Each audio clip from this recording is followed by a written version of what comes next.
Bonjour à toutes et à tous et bienvenue sur Build, la chaîne d'édification par l'enseignement. Je vais présenter la chaîne pour que vous sachiez de quoi il s'agit et puis je vais me présenter moi, mon témoignage, etc., etc. Alors, la chaîne s'appelle Build pour construire, qui traduit en fait la vision de cette chaîne YouTube qui va être l'édification, donc le fait d'apporter sa pierre à l'édifice du corps du Christ. Alors, sur cette chaîne, il y aura principalement des vidéos d'enseignement. Je vais diversifier mon contenu par la suite, mais en tout cas, dans les grandes lignes, ça va être de l'enseignement, sur toutes ses formes. Tout ce qui, en tout cas, touche à l'édification par l'enseignement. C'est vraiment ça la phrase qu'il faut retenir. Alors, pour ce qui est de moi, je suis un artiste, je suis un étudiant en économie, j'ai 21 ans, bientôt 22. Je fais du gospel. J'ai sorti déjà 2 projets disponibles sur toutes les plateformes de téléchargement et je suis dans ma 5e année de carrière. Pour ce qui est de mon témoignage, moi, j'ai grandi dans une famille chrétienne, donc un environnement assez sain, un environnement assez pur, en tout cas en apparence. Mais faut savoir que au-dedans de moi, j'étais vraiment ennemi de Dieu, ami du monde. Comme la parole le dit, celui qui se fait ami du monde devient ennemi de Dieu. J'étais J'affectionnais tout ce qui ne plaisait pas à Dieu, en tout cas. Dans mon cœur, vraiment, mon cœur était loin de Dieu. En apparence, je priais, etc. Je faisais, je vivais une vie de religieux, en fait. J'avais pas de relation avec Jésus-Christ. Avant ma conversion, j'étais quelqu'un de très timide. Je manquais beaucoup de confiance en moi. J'avais toujours ce besoin d'approbation, ce qui me poussait à faire toutes sortes de bêtises, toutes sortes de d'âneries pour pouvoir amuser la galerie et susciter cette approbation chez autrui pour que moi je puisse me sentir bien, que je puisse me sentir aimé, que je puisse me sentir accepté en fait. J'ai vraiment ce besoin de l'acceptation, étant donné les potentiels refus auxquels je pouvais être confronté. Mais même au-delà de ça, j'avais intrinsèquement en moi cette nature-là de vouloir vraiment obtenir la validation de la masse. C'est plus tard que j'ai compris vraiment que ce besoin de validation, en fait, c'était simplement le besoin que j'avais, que je comprenne la façon dont Dieu me voit. Parce qu'une fois que tu comprends comment Dieu te voit, crois-moi que tu n'as besoin d'avoir de la valeur aux yeux de personne d'autre. Une fois que tu comprends que le maître de l'univers a posé ses yeux sur toi, t'as tellement aimé qu'il a donné son fils pour toi, crois-moi que tu n'as besoin de la validation de personne d'autre après cela. Pour aller plus profondément dans comment j'étais avant ma conversion, j'étais quelqu'un qui avait beaucoup de terreur nocturne. Ça a commencé quand j'étais petit et ça a duré jusqu'au début de mon adolescence, même pendant mon adolescence. J'avais beaucoup de terreur nocturne, donc j'avais très peur la nuit. Ça pouvait arriver que je passe des heures et des heures à ne pas réussir à dormir juste par peur. J'avais aussi pas mal d'apnée du sommeil. En fait, comment je le vivais, c'est juste pendant des rêves, c'est comme si je me débattais. Je me battais pour rester en vie. Vraiment, pendant la nuit, j'étais là à me débattre, à me débattre. C'était seulement au réveil que je conscientisais, que je comprenais qu'en fait, il y a un problème. Parce que souvent, je rêvais justement que je me débattais pour respirer, pour rester en vie, en fait, clairement. Et c'est que par la suite que j'ai compris, en fait, que c'était les apnées du sommeil. C'est des choses qui arrivent souvent aux gens qui sont en obésité. Or, moi, j'étais jamais été, vous voyez, je suis fit. J'ai jamais été obèse ou même en surpoids. Mais voilà, durant toute mon enfance, en tout cas, jusque vers le moment de ma conversion, j'avais beaucoup d'apnée du sommeil.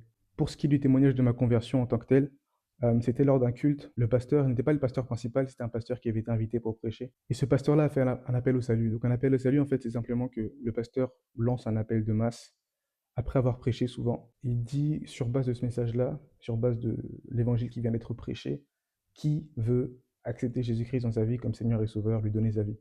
Et donc, ce jour-là, c'est la première fois que je sentais une forte conviction en moi, que je sentais vraiment le Saint-Esprit me convaincre qu'il fallait que j'avance. Donc, c'est ce que j'ai fait. Je me suis avancé, on a prié pour moi. Et de là, j'ai commencé le processus de conversion, en tout cas. Moi, j'ai la grâce, en fait, comme je l'ai dit, j'ai grandi dans un cadre très sain. C'est-à-dire que mes 2 parents servent à l'église, ma mère chante à la chorale, mon père est responsable du ministère d'affermissement dans mon église. Les cours qu'on donne à ceux qui sont aspirants baptisés, à ceux qui aspirent à se faire baptiser, pour qu'on puisse être sûr qu'ils comprennent ce qu'ils font, parce que c'est un acte vraiment important, un acte autant spirituel que symbolique, que même traditionnel, mais surtout symbolique. Le baptême, en fait, c'est simplement le fait de présenter et au monde des ténèbres et au monde céleste et au monde physique que tu es enfant de Dieu et que tu as décidé de suivre Jésus. C'est cet acte-là qui montre à tout le monde que tu appartiens à Jésus, qui montre à tout le monde que le sceau est marqué. Parce que le sceau, en réalité, est marqué à partir du moment où tu acceptes Jésus-Christ dans ton cœur. La conversion commence à partir du moment où tu crois en Jésus, parce qu'il est impossible de croire en Jésus sans l'Esprit. Or, c'est l'Esprit qui met le sceau. Ça veut dire que quand tu reçois le sceau, c'est fait, tu as le sceau.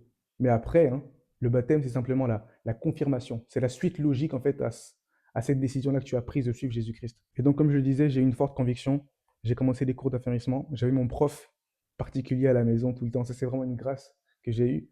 Une autre grâce que j'ai eue lors de ma conversion, c'est que ma conversion a été très radicale. J'ai tout de suite compris qu'il m'aimait énormément, qu'il fallait que je change de vie, que j'étais un pécheur, qu'il fallait vraiment que je me dépouille de ma nature ancienne et que je suive Christ. Et donc, au fur et à mesure de l'apprentissage, des cours d'affermissement, du renouvellement de l'intelligence aussi, parce que mine de rien, il fallait que je change un système de pensée qui avait duré pendant 15 ans. Donc, il fallait que ce système de pensée change là.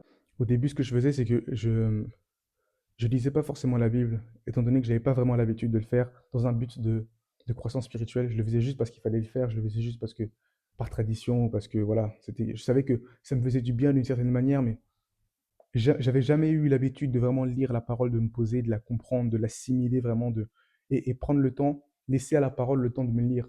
Parce qu'en réalité, quand tu la médites, c'est la parole qui te lie. Donc, quand tu lis la Bible, tu la lis. Mais après, quand tu la médites, en fait, c'est la parole qui te lie. Et quand la parole te lie, elle te rend capable de pouvoir manifester Christ, de pouvoir manifester le caractère de Christ. Parce que quand elle te lie, en réalité, c'est là qu'elle réveille en toi, qu'elle va prendre en toi ce qui est déjà semé, parce que tu as reçu l'Esprit. Mais elle va prendre en toi, elle va réveiller ce qui est en toi et simplement te permettre de pouvoir le manifester. Je lisais pas forcément la Bible, j'écoutais la Bible beaucoup. Je lisais des résumés par contre. Donc il m'arrivait de lire un chapitre et puis après je regardais des méditations toutes faites. Et ça m'a beaucoup aidé en fait parce que c'est un peu comme la prière du Notre Père. Quand un des disciples demandait à Jésus comment est-ce que nous devons prier parce qu'il voyait qu'il priait mal, il lui a dit voici comment vous devez prier, Notre Père qui est aux cieux, d'où le Notre Père. En fait, j'avais comme un squelette, j'avais comme une ligne directrice à suivre, une proposition de façon de méditer, et je l'avais sous mes yeux. Après, j'ai pu le faire de moi-même. Si j'avais pas fait cela, je pense que j'aurais encore aujourd'hui pas assimilé l'importance et assimilé les aptitudes en fait, parce que mine de rien, ça demande quand même une certaine gymnastique de, de, de, de penser pour comprendre les Écritures. Parce qu'en réalité, c'est ça. La Bible, c'est un livre, certes, mais c'est un livre spirituel avant tout. Ça veut dire que pour le comprendre et pour vraiment en saisir les subtilités, il faut le lire par l'esprit. Et ça, c'est une mécanique à entraîner régulièrement. Après, ça devient l'automatisme et du coup, tu n'as même plus besoin de beaucoup, beaucoup pousser. Le Saint-Esprit, en fait, prend tellement de place en toi, dans ton intelligence et te permet de pouvoir lire la Bible et la comprendre. Il faut savoir qu'en parallèle de tout ce temps, j'ai parlé avec une fille et c'était pas quelque chose qui plaisait à Dieu parce que j'avais aucun plan de me marier avec elle ou quoi. C'était vraiment purement charnel et de l'ordre du péché. Ce qui est fou, c'est que plus la date du baptême approchait, plus j'amplifiais, je lisais la Bible, je comprenais ma nature pécheresse, je comprenais à quel point j'étais mauvais, à quel point il fallait que Jésus-Christ vienne et me change. Et plus cette envie de parler à cette fille baissait en fait. J'avais plus envie. Vraiment, plus la parole me lisait, plus elle me changeait, elle me transformait mon caractère, euh, mes aspirations, mes envies, etc. Et donc, dans cet élan d'enseignement, de renoncement, de compréhension du péché, de conviction du péché, de ce qui est mauvais, de ce qui ne plaît pas à Dieu, je me souviens que j'avais beaucoup péché. Je sais plus très bien ce que j'avais fait, mais en tout cas, comme je l'ai dit, j'avais compris vraiment que j'étais un pécheur et qu'il fallait que je change. Et je me souviens que ce jour-là, j'avais particulièrement mal agi. Ce que j'ai fait, c'est que je me suis mis à genoux et j'ai parlé à Dieu. Je lui ai dit, Seigneur, tu vois que j'ai beaucoup péché aujourd'hui, j'ai mal agi, j'ai fait toutes sortes de mauvaises choses, je le sais. Est-ce que tu me considères encore comme ton enfant? C'est la question que je lui ai posée. Après ça, bon, faut savoir que j'avais pris l'habitude de lire, vraiment de prendre un temps de prière chaque jour. J'ai pris la Bible, je l'ai ouvert, je suis tombé au hasard sur le verset qui dit, donc dans Jean 1, 12, mais à tous ceux qui l'ont reçu, à ceux qui croient en son nom, elle a donné le pouvoir de devenir enfant de Dieu. Ça veut dire que Dieu m'a répondu dans la minute. Et c'était la première fois où je conscientisais qu'après avoir posé une question, Dieu m'a répondu. Parce qu'en réalité, la parole dit que Dieu parle tantôt d'une manière et tantôt d'une autre, mais on y prête pas attention. Ça veut dire que même avant ma conversion, le Seigneur me parlait, le Seigneur était là. Mais là, c'était la première fois où il me parlait et où je comprenais. J'ai été touché. J'ai été touché. Tous les doutes que j'avais pu avoir, ils ont tous disparu parce que le jour où j'ai adressé un mot au Seigneur, il m'a répondu dans la minute. Et donc de là, vraiment, mon baptême a eu lieu le 30 novembre 2018. Et depuis, je vais de gloire en gloire par la grâce du Seigneur. Rien que d'y penser. Je me souviens que quand j'ai écrit ce témoignage, en fait, j'ai pleuré, j'ai fondu en larmes parce que je me suis rappelé vraiment de l'amour dont Dieu m'a aimé. Du jour de ma conversion, du jour de mon baptême, de la période dans laquelle j'étais vraiment en train de croître en Christ et de comprendre ma nature et de comprendre ce que Jésus-Christ avait fait à la croix pour moi. Comme quoi on peut vraiment grandir dans une famille chrétienne, mais quand il y a le déclic de comprendre qui est Jésus, de voir la vie à travers un prisme vraiment biblique, en fait, et de se voir soi-même à travers un prisme biblique. Il y a un shift en fait. Tu ne peux pas connaître Christ et rester la même personne, c'est impossible. Et donc depuis là, à 15 ans, j'ai vraiment eu la grâce de me convertir tôt. À 15 ans, vraiment, j'ai changé de vie.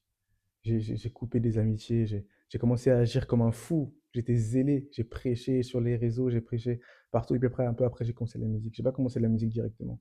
Il a d'abord fallu un temps de purification, en fait. Il fallait vraiment que le Seigneur fasse son travail. Et donc, j'ai parlé au début des terreurs nocturnes et de l'apnée du sommeil. Ça, c'est les deux seules choses, bon, peut-être pas les seules, mais c'est deux choses dont je me souviens, dont Dieu m'a délivré sans que j'ai à prier pour. Donc, dès que j'ai reçu l'Esprit, c'est parti. Et je me suis rendu compte que quelques années après, hein, tellement que c'était fort, tellement que c'était parti du jour au lendemain, c'est que après que j'ai conscientisé que, oh là, je dors bien. Oh là, je respire à la nuit. Donc il y a des choses qui changeront dès le baptême, par la grâce du Seigneur, mais il y a des choses sur lesquelles il fallait travailler. Et avant que je puisse me lancer dans le ministère, il fallait d'abord que le Saint-Esprit travaille mon caractère. Parce que quelque chose que le pasteur David Verwilgen dit souvent, le pasteur du Centre de la Promesse à Charleroi, le talent introduit, mais le caractère établi. Donc, le talent que j'avais, parce que j'étais déjà talentueux hein, avant de commencer mon ministère et tout, par la grâce du Seigneur, mais si je m'étais lancé directement avec un talent brut comme ça, j'aurais pas fait long feu. Mais il fallait d'abord vraiment que le Seigneur travaille mon caractère. Et c'est par la grâce du Seigneur, c'est parce que j'ai ce caractère-là, que ça fait 5 ans que ça dure, que ça marche, que les âmes sont sauvées, que les âmes sont gagnées, que je reçois des témoignages tous les jours et que je suis reconnaissant au Seigneur, parce que c'est lui qui fait tout ça à travers moi. J'aimerais prendre le temps de prier. Si après avoir écouté cela, tu as reçu la conviction de l'Esprit, tu sens vraiment que c'est le moment de soit totalement te donner à Dieu, ou de soit te donner à Dieu, parce que tu ne connaissais pas Christ avant d'avoir regardé cette vidéo. J'aimerais que tu puisses répéter après moi, faire la prière du salut, cette prière que j'ai faite il y a 7 ans, que je ne regrette pas, parce que depuis 7 ans, ma vie a changé. Je vais de gloire en gloire, je crois en Christ, je crois C-R-O-I-T, du verbe croître.